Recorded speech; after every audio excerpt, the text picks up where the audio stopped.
So, as we've been hearing, the government in Egypt has held talks with opposition parties to consider ways of resolving the political stalemate. Joining us now is the writer and analyst Nabila Ramdani. Nabila, thanks very much indeed for coming in to talk to us. The fact that these talks take place, OK, with a vice president, but still under Mubarak's regime, is that a sign perhaps of a new realism among the opposition groups that maybe, you know what, Mubarak isn't going to go anywhere fast?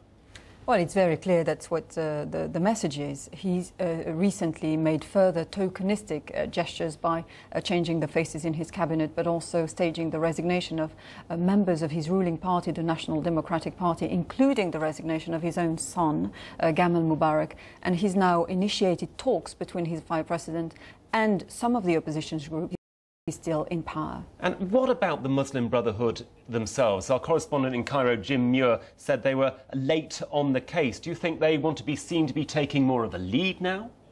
I think they're willing to play a crucial role in the country's future, and that includes starting discussions with the Mubarak regime.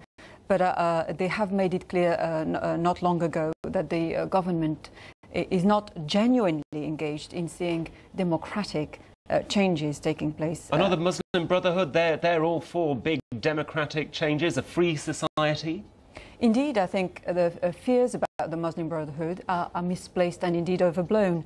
They are part and parcel of a black and white narrative that the Mubarak regime and indeed Washington have been telling the world for the last 3 decades. The Muslim Brotherhood are not a radical Islamic political group. They are not Al-Qaeda. They're not violent. They believe in democratic principles, and if anything, they provide a welfare state, if you will, that the government is not delivering.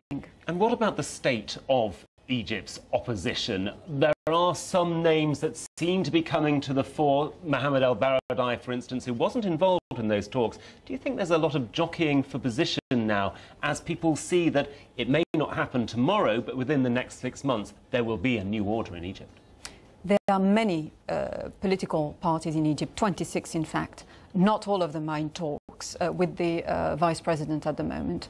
But the common point between all these parties is that they first and foremost want to see President Mubarak leave, and then they can engage in further changes. Nabila Ramdani, good to talk to you. Thank you very much indeed for giving us your views on the situation in Egypt right now. And of course, you can follow all